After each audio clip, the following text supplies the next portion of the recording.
नमो नमः बच्चों। तो आज हम अपना तृतीय पाठ, तीसरा पाठ पढ़ेंगे, जिसका नाम है स्वावलंबनम। स्वावलंबनम, इसका पहले आपको अर्थ में समझाती हूँ। इसका अर्थ है स्वयं का अवलंबन।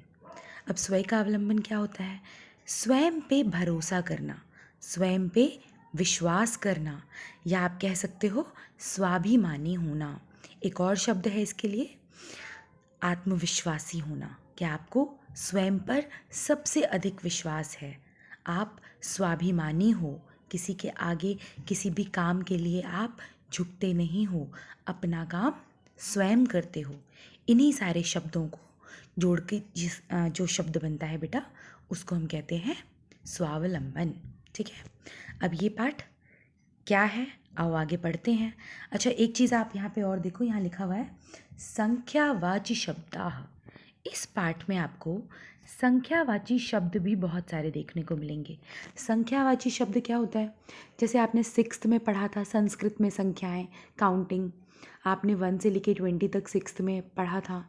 अब बेटा 7th में आप 50 तक पढ़ोगे। ठीक है, आपकी जो काउंटिंग है वो 50 तक होगी। और कुछ काउंटिंग वाले शब्द जो संख्यावाची शब्द हैं संस्कृत में, वो इस चैप्टर में भी हैं। ठीक है, आओ देखते हैं आगे, चैप्टर पढ़ते हैं। छोटा सा चैप्टर है और बहुत अच्छा चैप्टर है। कृष्णमूर्ति श्रीकंठश्च मित्रै आस्ताम। कृष्णमूर्ति और श्रीकंठ, ये दोनों क्या थे? मित्र थे। दोनों का नाम क्या है? आप लोग अच्छे से याद करना। कृष्णमूर्ति और श्रीकंठ, ये क्या थे? आपस में मित्र थे। श्रीकंठस्य पिता समृद्धा आसीत्। जो श्रीकंठ के पिता थे वो क्या थे? समृद्ध थे। समृद्ध होता है बच्चों धनी, जिनके पास बहुत पैसा होता है या जिनके पास सारी सुख सुविधाएं होती हैं, उसे हम कहते हैं समृद्ध। अतः तस्य भवने, अतः इसलिए, तस्य उसके भवन में सर्वविधानी सुख साधनानि आसन। उसके भवन में सारे विधि विधान, सारे सुख साधन थे। क्यों थे? क्योंकि वो बहुत अमीर था, बहुत धनी था, पैसे वाला था। तस्मिन् विशाले भवने, उसके विशाल भवन में, वहाँ पर विशाल भवन में चत्वारिंशत्, चत्वारिंशत् का अर्थ होता है बेटा 40, 40 स्तंभाः आसन। कितने स्तंभ थे उसके भवन में?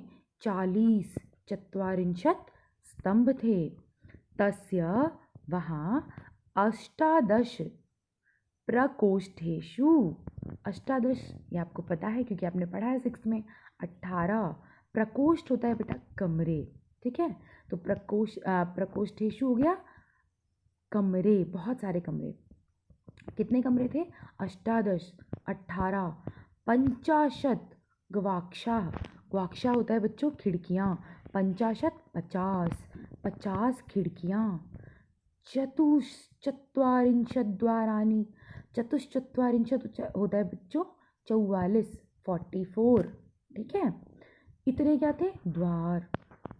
षट्त्रिंशत् विद्युत व्यजनानि च आसन। अब विद्युत व्यजनानि क्या होता है? बिजली से चलने वाला पंखा। वो कितने थे? षट्त्रिंशत् यानी 36, 36। तो अभी हमने क्या पढ़ा यहाँ तक कि श्रीकंठ के जो पिता थे वो बहुत समृद्ध थे, बहुत ज़्यादा धनी थे, इसीलिए जो उनका जो भवन था वो भी बहुत बड़ा था, उनके पास सारी सुख सुविधाएं थी। और भवन में क्या क्या चीज़ें थी? 40 स्तंभ थे, और क्या था? 18 कमरे थे, 50 खिड़कियां थी, और 44 दरवाजे थे, 36 उनके पास पंखे थे। कौन से पंखे थे? बिजली वाले पंखे थे। तत्र 10 सेवकाः निरंतरं कार्यं कुर्वन्ति स्म। तत्र, वहाँ, 10 सेवकाः, जो सेवक होते हैं नौकर चाकर, निरंतरम कार्यम कुर्वन्ति स्म, निरंतर कार्य करने के लिए, उनके पास उनकी सेवा करने के लिए वहाँ पर रहते थे। परम कृष्णमूर्तेः माता पिता च निर्धनौ। परंतु जो कृष्णमूर्ति था, ये तो किसकी बात हो रही है, श्रीकंठ के पिता की बात। परंतु जो कृष्णमूर्ति था उसके जो माता पिता थे वो क्या थे, निर्धनौ कृषक दंपति। कृषक दंपति होता है बच्चों किसान दंपति, जो दोनों पति पत्नी दोनों किसान का काम करते हैं, खेती बाड़ी का काम करते हैं, उसको हम कहते हैं कृषक दंपति। ठीक है, तो वो कौन थे, कृष्णमूर्ति के माता पिता। तस्य गृहम आडंबर विहीनम साधारणच आसीत। तस्य गृहम, जो उसका घर था, किसका, कृष्णमूर्ति का, उसके घर में कोई भी आडंबर नहीं था, आडंबर विहीन था। आडंबर विहीन का मतलब होता है कि कुछ भी तड़क भड़क नहीं था, कुछ भी, बड़ा सिंपल साधारण परिवार था, साधारण घर था, बिल्कुल भी तड़क भड़क उसके घर में कोई भी ऐसी चीज़ नहीं थी, बहुत सारी कोई सुख सुविधाएं नहीं थी। एक बार श्रीकंठः, जो श्रीकंठ उसका दोस्त मित्र था, तेन सह, उसके साथ, प्रातः सुबह नववादने तस्य गृहम अगच्छत। सुबह सुबह नववादने 9 बजे। अब इसमें ना कुछ समय से जुड़े शब्द भी हैं कि संस्कृत में समय को क्या कहा जाता है, किस समय को आप 9 बजे को क्या बोलोगे, इस तरह के कुछ शब्द भी हैं। तो जब आप ये पाठ पढ़ने लोगे बेटा, तो आप लोग ऐसे शब्द और ये जितने भी आप काउंटिंग वाले वर्ड्स आ रहे हैं उसको अलग से लिख लेना। ठीक है, तो चलो आते हैं हम पाठ पर। एकदा श्रीकंठः तेन सह प्रातः नववादने तस्य गृहम अगच्छत। एक बार जो श्रीकंठ है, श्रीकंठ किसके साथ, कृष्णमूर्ति के साथ उसके घर गया। किसके घर, श्रीकंठ के घर गया। श्रीकंठ कृष्णमूर्ति के घर गया। कितने बजे गया, प्रातः 9 बजे। ठीक है, तत्र कृष्णमूर्ति तस्य माता पिता च स्वशक्तया। वहाँ कृष्णमूर्ति के जो माता पिता थे उन्होंने स्वशक्तया, अपनी शक्ति, अपनी श्रद्धा के अनुसार, मतलब जितना उनकी गुंजाइश थी उसके हिसाब से, श्रीकंठस्य आतिथ्यम अकुर्वन्, श्रीकंठ का, उसके मित्र का आतिथ्यम यानी सेवा सत्कार किया, आओ भगत की। एतत् दृष्ट्वा, यह देखकर, श्रीकंठः अकथयत, यह देखकर श्रीकंठ ने कहा, मित्र अहम भवताम सत्कारेण संतुष्टो अस्मि। मित्र, मेरे प्यारे दोस्त, मेरे मित्र, अहम, मैं, भवताम, आप लोगों के सत्कारेन, सत्कार से, जो आपने मेरी आवभगत की है, मेरा जितना आदर सत्कार किया है, उससे संतुष्टो अस्मि, मैं बहुत संतुष्ट हूँ। केवलम इदमेव मम दुःखम, केवल अब मेरा एक ही दुख है, मम दुःखम यत् तव गृहे एको अपि भृत्यः नास्ति। भृत्यः का अर्थ होता है बच्चों नौकर, कि अब मेरा लेकिन एक ही दुख है कि तव गृहे, तुम्हारे घर में, एको अपि, एक भी भृत्यः नौकर नहीं है।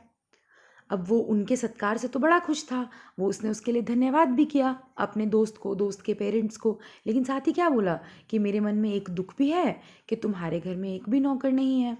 मम सत्काराय भवताम बहु कष्टम जातम, और मेरे सत्कार करने में आप लोगों को बहुत कष्ट हुआ है।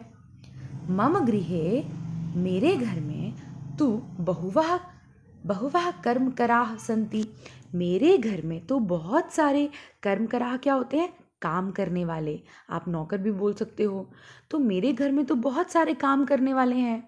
तदा कृष्णमूर्ति अवदत्, तब कृष्णमूर्ति ने कहा, कृष्णमूर्ति कौन है, श्रीकंठ का मित्र, जिसके घर में वह गया है, उसने कहा, मित्र ममापि अष्टौ कर्म कराः सन्ति, मेरे पास तो 8 कर्म करा है, मतलब काम करने वाले हैं। कितने, 8। अब कैसे हुआ, अब वो बताता है। ते च, वे हैं, द्वौ पादौ, 2 पैर, द्वौ हस्तौ, 2 हाथ, द्वे नेत्रे, 2 आँखें, और द्वे श्रोत्रे, 2 कान, इति। अब उसके दोस्त ने क्या कहा कि भाई मेरे पास भी बहुत सारे नौकर हैं, आपको पता नहीं है, मेरे पास तो 8 नौकर हैं।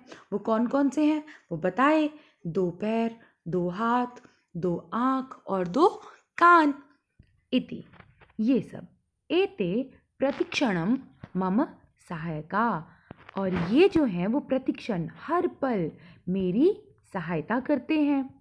किंतु तव भृत्याः, परंतु जो तुम्हारे नौकर हैं, सदैव सर्वत्र च उपस्थिताः भवितुं न शक्नुवन्ति, परंतु जो तुम्हारे नौकर हैं वो सदैव, हर वक्त, सर्वदा, सर्वत्र, हर जगह क्या उपस्थित हो सकते हैं?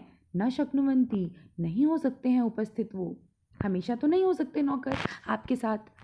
त्वं तु स्वकार्याय भृत्याधीनः, त्वं तु, इसलिए जो तुम हो, स्वकार्याय, अपने कार्य के लिए, भृत्याधीनः, भृत्यों के अधीन हो, मतलब नौकरों के अधीन हो। तुम्हें उनके ऊपर डिपेंडेंट होकर रहना पड़ता है, क्योंकि तुम तो अपने काम करते ही नहीं हो। यदा यदा ते अनुपस्थिता, जब जब वे अनुपस्थित होते हैं, मतलब नहीं आते हैं, तदा तदा त्वम कष्टम अनुभवसी, तो तब तब तुम्हें क्या होता है? कष्ट का अनुभव होता है, तुम दुखी होते हो। क्यों दुखी होते हो? तुम्हें तो अपने काम करने की आदत नहीं है।